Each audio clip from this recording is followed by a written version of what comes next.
So imagine that you had your smartphone miniaturized and hooked up directly to your brain. Now, if you had this sort of brain chip, you'd be able to upload and download to the internet at the speed of thought. Accessing social media or Wikipedia would be a lot like, well, from the inside at least, like consulting your own memory. It would be as easy and as intimate as thinking. But would it make it easier for you to know what's true? Just because a way of accessing information is faster doesn't mean it's more reliable, of course, and it doesn't mean that we would all interpret it the same way. And it doesn't mean that you would be any better at evaluating it. In fact, it might even be worse because, more data, less time for evaluation. Something like this is already happening to us right now. We already carry a world of information around in our pockets. But it seems as if the more information that we share and access online, the more difficult it can be for us to tell the difference between what's real and what's fake. It's as if we know more, but understand less. Now, it's a feature of modern life, I suppose, that large swaths of the public live in isolated information bubbles. We're polarized, not just over values, but over the facts. And one reason for that is that the data analytics that drive the internet get us not just more information, but more of the information that we want. Our online life is personalized. Everything from the ads we read to the news that comes down our Facebook feed is tailored to satisfy our preferences. And so while we get more information, a lot of that information ends up reflecting ourselves as much as it does reality. It ends up, I suppose, inflating our bubbles rather than bursting them. And so maybe it's no surprise that we're in a paradoxical situation of thinking that we know so much more and yet not agreeing on what it is we know. So how are we going to solve this problem of knowledge polarization?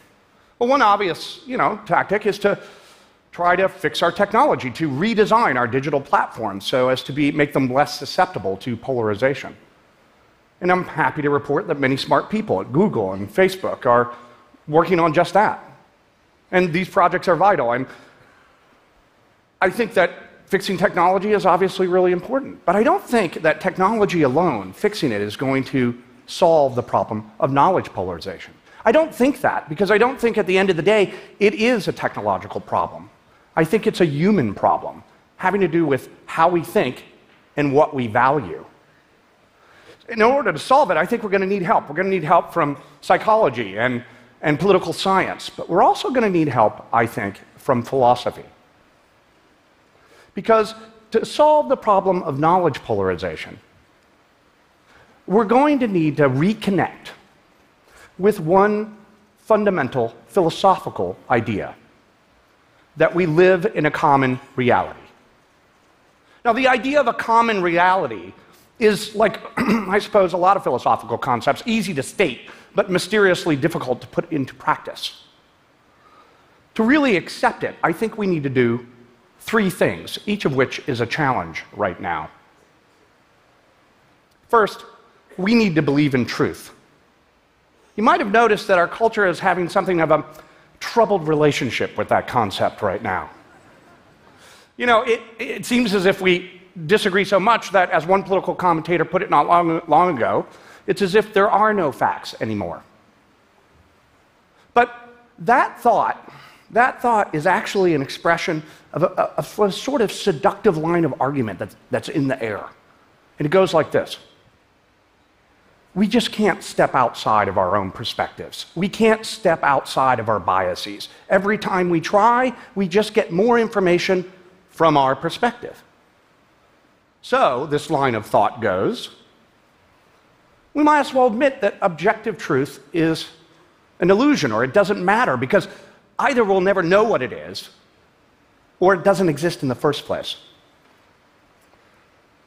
Now, that's not a new philosophical thought. Skepticism about truth. And during the end of the last century, as some of you know, it was very popular in certain academic circles. But it really goes back all the way to the Greek philosopher Protagoras, if not farther back. Protagoras said that objective truth was an illusion because man is the measure of all things. Man is the measure of all things. That can seem like a bracing bit of realpolitik to people, or liberating, because it allows each of us to discover or make our own truth. But actually, I think it's a bit of self-serving rationalization disguised as philosophy. It confuses the difficulty of being certain with the impossibility of truth.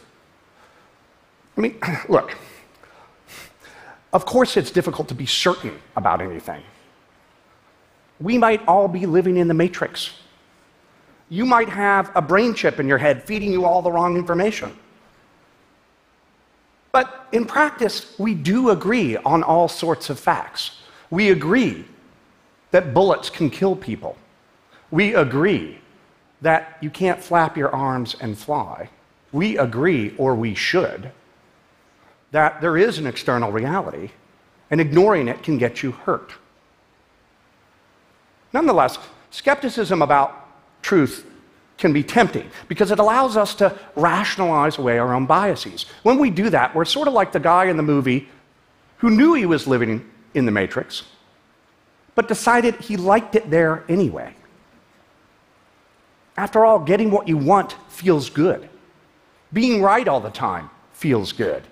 So often it's easier for us to wrap ourselves in our cozy information bubbles, live in bad faith, and take those bubbles as the measure of reality. An example, I think, of how this bad faith gets into our action is our reaction to the phenomenon of fake news.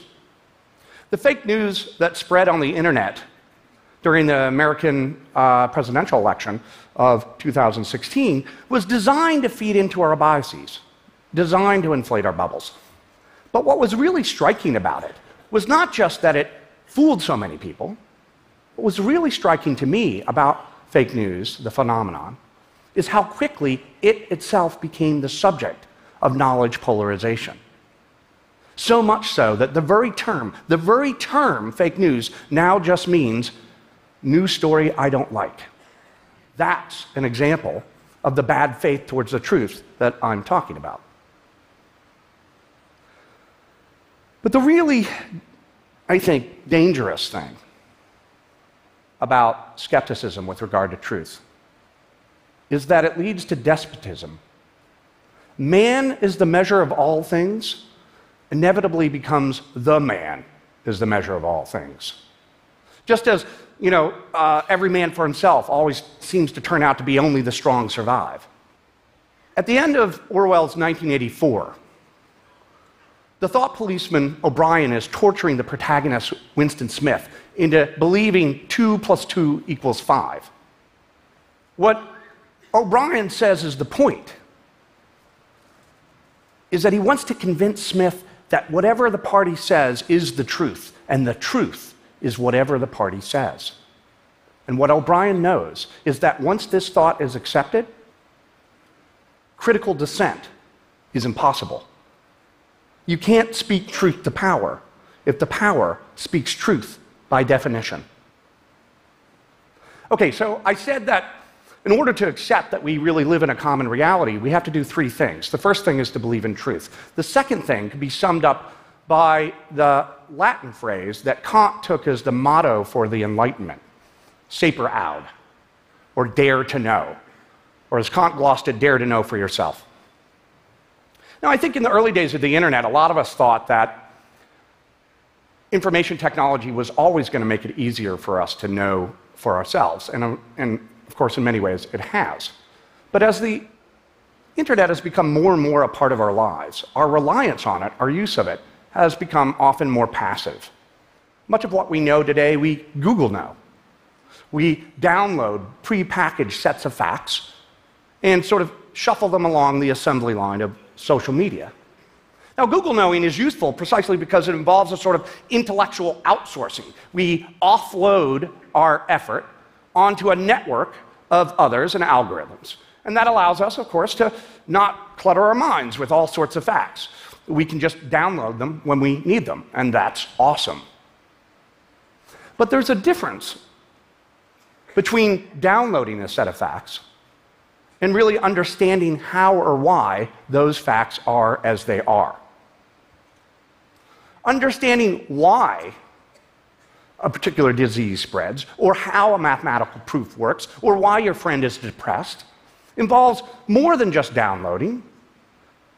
It's going to require, most likely, doing some work for yourself, having a little creative insight, using your imagination, getting out into the field, doing the experiment, working through the proof, talking to someone.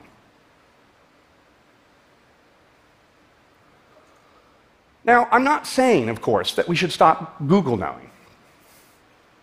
I'm just saying we shouldn't overvalue it either. We need to find ways of encouraging forms of knowing that are more active and don't always involve passing off our effort into our bubble. Because the thing about Google knowing is that too often it ends up being bubble knowing. And bubble knowing means always being right. But daring to know, daring to understand, means risking the possibility that you could be wrong. It means risking the possibility that what you want and what's true are different things. Which brings me to the third thing that I think we need to do if we want to accept that we live in a common reality. That third thing is have a little humility. By humility here, I mean epistemic humility, which means just, in a sense, knowing that you don't know it all.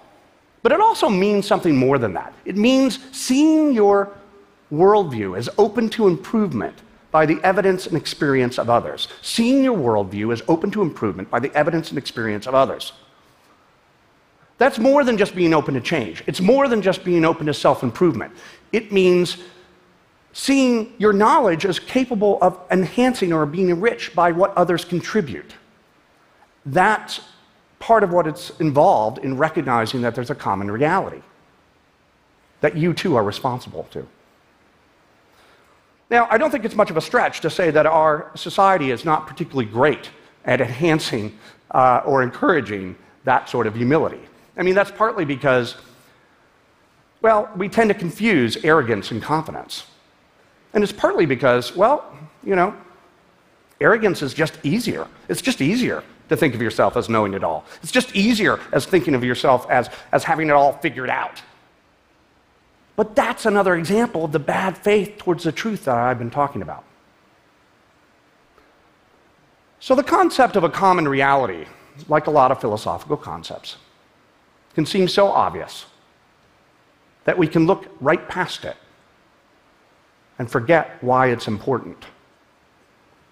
Democracies can't function if their citizens don't strive, at least some of the time, to inhabit a common space, a space where they can pass ideas back and forth when, and especially when, they disagree.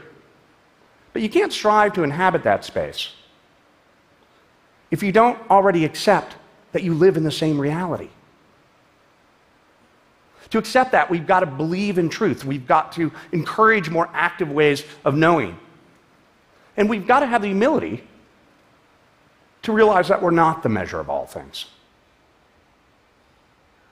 We may yet one day realize the vision of having the internet in our brains. But if we want that to be liberating and not terrifying, if we want it to expand our understanding and not just our passive knowing, we need to remember that our perspectives, as wondrous, as beautiful as they are just that, perspectives on one reality. Thank you.